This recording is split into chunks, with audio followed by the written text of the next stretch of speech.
ናታን እስር ቤት ገባ። ጽዮን እንግዲህ በልክ ተነሳስታ የሰው ህይወትን እንግዲህ አጥፍታለች። እጅግ በጣም ያሳዝናል። ኤፍራታ እጅግ የማትወጣው አይነት ጭንቅ ውስጥ ገብታለች። ቤዛ ደግሞ እንግዲህ ሉሊትን ተገላገልኩ ብላ ነበር። ነገር ግን በደካማ ጎኗ ገብታ ድጋሚ ቤቷ እንድትገባ አደረገቻት። ያፌት አሁንም ጭካኔው እንደቀጠለ ነው። አሁንም ሰው መግደሉ አላቆመም።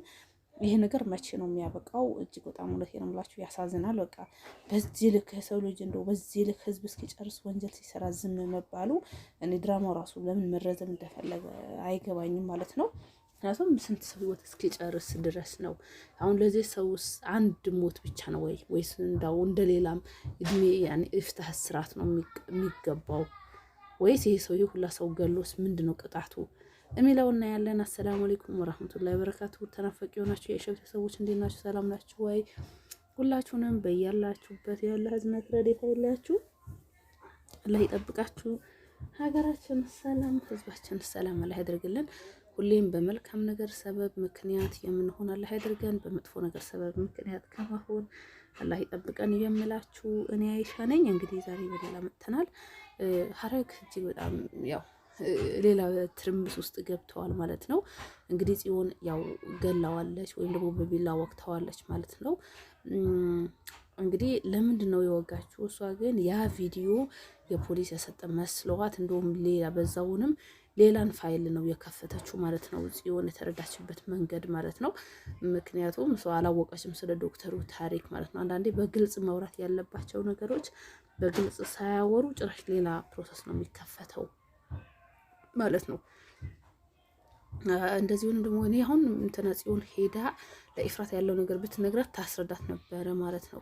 ሌላው ያፌትን እንግዲህ አሁን ልጁ ገሎት ያው ማንንም የትም ሜዳ በጥለው ምንም ችግር የለውም ምንም አያመጣም ማለቱ እሱ በእያንዳንዱ መስሪያ ቤቶች ያሉት ወይም ደግሞ እያንዳንዱ ቦታ ያሉትን በብር የገዛቸዋለሁ ብሎ ስላሰበ ነው። አሁን ከዚህ ምንም የምንማረው ነገር አለ? በቃ በአሁኑ ሰዓት ብር ከሰው ህይወት የበለጠበት ጊዜ እንደሆነ አንድ ሰው በቃ ትክክለኛ የሆነ ፍርድ እንኳን ብር ካገኘ እንደማይሰጥ ይሄ በጣም በግልጽ እንደዚህ የሚያሳይ አይነት ነገር ነው። የሰው ህይወትም ቢሆን ማለት ነው ራስ በራሳቸው እንዴት እንትን እንደሚሉ እና እጅግ በጣም ነው የሚያስገርመው ማለት ነው።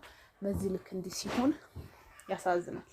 እንግዲህ ሌላኛው ደግሞ ሉሊት እንግዲህ ያ የምትተማመንበት አያችሁ፣ አንዳንዴ ለሌሎች መጥፎ የሚያስተምሩ በመጥፎ የሚተባበሩ የሚያግዙ ነገ በወጥቅም አንድ ነገር ብሆን ያሰዋልልኝ ብለው ተማምነው ነው።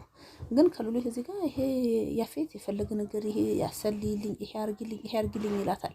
እሷ ግን ሜዳ ላይ ወደቁ ሲራት ስትለው እዛው ሜዳ ላይ ነው መልሶ ጥለዋት የሄደው ማለት ነው። የሚፈልገው ነገር እስከሚያገኝ ድረስ ነው እንጂ ማንም ክፉ ነገር እንድንሰራ የሚያረገን መጥፎ ነገር እንድናከናውን የሚያረገን ሰው ለኛ በመልካም አዝኖልን እንዳልሆነ ነው የሚያሳየው ማለት ነው። እጅግ በጣም ያሳዝናል።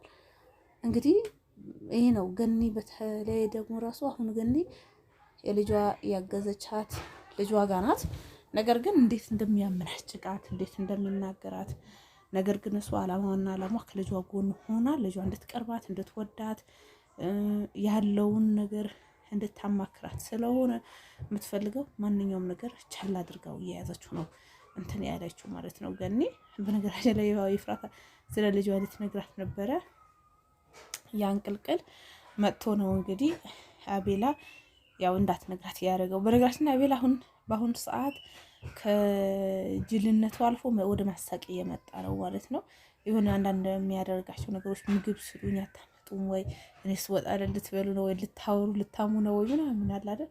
አሁን እሱ ነገር መልሶ ጋፕ አድርጎታል መሰለኝ። ግን የእሱ የወሰደውን ይሄ ቪዲዮ ወይም ደግሞ ከያፌት የሰረቀውን ግን ማወቅ አለበት። ምክንያቱም ያፌት የእጁ ይሰጠዋል። እንዴት በምን በልክ ነው ሊሰርቀኝ የቻለ ሊወስድብኝ የቻለ ብሎ ማለት ነው።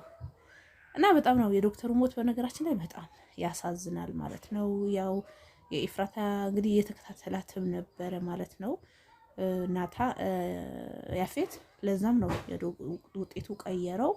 ውጤቱን ከቀየረው በኋላ ደግሞ ድጋሚ ናታንን እንደሚገናኙና የተደዋወሉ እንደሆነ ሲያቅ ነው ባለበት ሄዶ የገደለው ማለት ነው። በዛው አንዳንዴ ናታን ፍጥነትም ጉብዝናም ያንሰዋል እውነት ለመናገር ማለት ነው። ያው እንግዲህ ከድራማውም ሊሆን ይችላል። እዛ ጋር ዶክተሩ ስለ ኤፍራታ ነው የምነግርህ ያለውን ነገር ምናምን ብሎ ሲለው ተነስቶ ሄዶለት ነበር። ግን እዛው በዛው ሆኖ ሊያገኘው አልቻለም። ያ ደካማ ጎን ወይም ደግሞ ያ ክፍተት ተጠቅሞ ደግሞ እንግዲህ ያፌትን ገደለው ማለት ነው። በጣም ይቅርታ እንግዲህ አላቅም ለምን ያፌት ተይዘዋል፣ ናታን ተይዘዋል እስር ቤት ነው ሲባል ያፌት ግን ገርሞታል ማለት ነው። ለምን በዚህ ወጥመድ ውስጥ ገባ ምናምን ነገር እኔ እንዴ እንደተቀጣጠሩ አላወቀም ነበረ ነው ከናታን ጋር በራሱም በቃ ለምን ተባበራት ብሎ ነበረ ብቻ ሊገድለው የነበረው ሁላ ሊሆንም ይችላል እንደዛ። ለምን ያፌት ተደናግጠዋል ማለት ነው። ሌላው የዲያራ እናት ናት እንግዲህ ደስ ብሏታል። የዲያራ እናት ያፌት የናታን መታሰር ከልጇ እንድቀራረብ ይረዳኛል ብላ ማለት ነው። ልጇ ደግሞ ያው ማታውቅ መስል ታውቃለች። አውቃ ወንድምዮ ክፍል ሆና ስትስቅ ምን ስትል ከወንድምዮ የምትጫወት ነገር አስመስላ ማለት ነው። ያው እናትዮ የበለጠ እንድትናደድ ፈልጋ ነው። ነገር ግን በጣም ከባድ ነው። እናትዮ የልጆቿ ያላት ነገር ማለት ነው። ምንድነው የምታደርገው? አሁን በሱ የመጣ ታወራኛለች ብላ እያሰበች ነው፣ ግን አይመስለኝም። ብታወራትም ያው ያደረገችው ነገር ምትረሳላት አይመስለኝም ማለት ነው። እንትና ደግሞ ክፍሉ ሲገባ እንግዲህ ፎቶ ናሆሜ እንዳላጠፋ አንስተዋቸው ነበር። ደግሞ እነሱ ይኖራሉ ብዬ ነበር የቤዛ ፎቶ ማለት ነው። በእርግጥ አልፈልግም ስትለው አንስተዋቸው ሊሆንም ይችላል። በአጠቃላይ ድራማው እንዲህ የሆነ እየሄደ ነው። እንዴት አያችሁት? እየተማዘዘ ነው። ቀልጠፍ አድርገው እያስተካከሉት አይደለም ማለት ነው። ብቻ አላቅም፣ የሆነ ሰው መግደል በዛበት፣ በጣም ያሳዝናል እላችኋለሁኝ። እንግዲህ አበረታቱኝ፣ አስተያየታችሁ ጻፉልኝ። ሰላማችሁ ይብዛልኝ። ሰላም ሁኑልኝ።